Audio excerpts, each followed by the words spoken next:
TV kejan gwasame ngoda kan kono ni am me jiram jidit kan Nuru Online TV de subscribe kada jen yak nasan ko ken ko kon ler kon kula lingo gwa de jogono ko subscribe kan yak nasan ko ken en ler ban linga jen gwasame chala re wiki juban en wo ko kor jogo me paywo te garik dang rawti joro den lat te garam shanak mishanak mijal ke motorcycle ka te kara mishanak ba mi de shunga wichar mi lip turbil ma ko daga je no mo mi shod lat ko kor juk men paywa entama re wi ke juba chala no chana chaga kebre juba shume ne police en shal ke ekol ne dak ke kol ne dak mishala no wuda me che ramme la guerre motora ki boda cha janak ka jan kor jo ko ma paywa ban ji kula linga gwasme chala no shu police ni ke police den kon tintere wiki juba shu kan na chu kan ga kep gwada da na chirek chi ko tokten chu kan ne de wani kana kep kan ne de koni kana kep an gwasmi chi kana kep mena kwer police ni mishalar no ishe wut mitekarunde jandang rawi de die ishe janak jen wude shal ka dak she wun mitaka runi jandang rawi de ishe janak jelga turbil mishali motorcycle ke boda kana ga jare wi ka juba ka shang longa me pai tok no shirimen shali ngano che kamde che taka rol kane ji motorcycle an gwazmo cho ma yat pinke nyam michi ji motorcycle jego no de rudian bar kama cha yot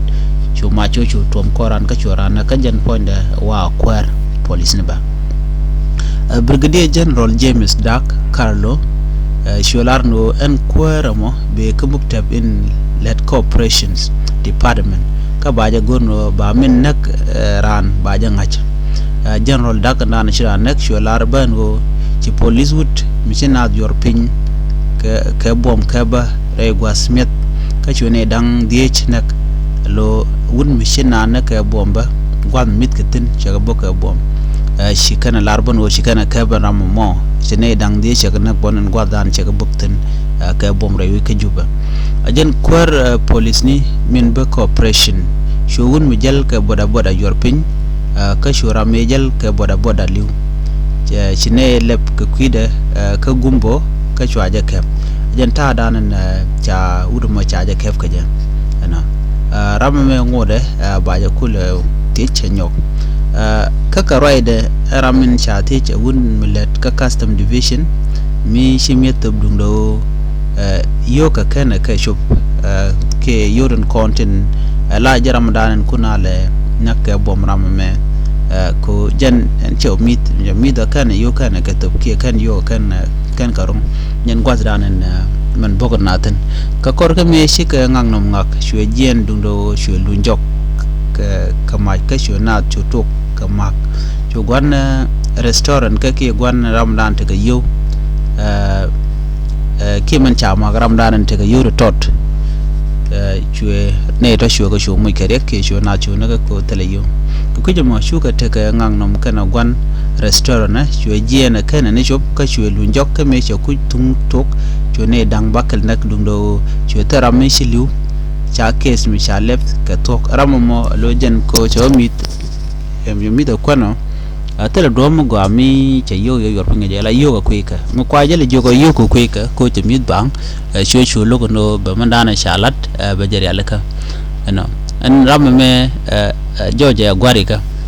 General Dak shwetin chitwok kun niam kamin chalat e trauma kana depression ka kor ka me shikuk kwangni wunya an wudme wudana china na gwazme men nagaran ga je jene go chikuk kwang to niam ki chetaga dear ko shiyo shikarong something like that General Dak ba shwelar no shikan bon gang jak ko banaitin chimach yorpin ngach ka kibuna nastin lep ka turbiel nat gwazen la jal natin ka 7 day ronabat lamla da mugwaz me ta danan me na karan ga je ke sarde ke chang longa ka 7 day ronabat re ki juba ram me me di shunga ka chu ne tin ko na jel ka turbil chu bun chu ran ba bar chunga te chunga kane to chagu jando ba ka gor ka cha tanat ba cha ka keftin ngwasmi te gari to ngwan long lat ko re rewi ke juba to ngwan to goro ba ka re ka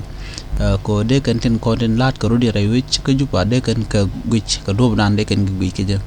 karik to ngwan long lat ko rodien jen le dan de ko linga me me jiram jidit ke jen channel me di jono jen nyo ka nasan ko ken ko bler tv kan chamala chukji ani biata ma bye bye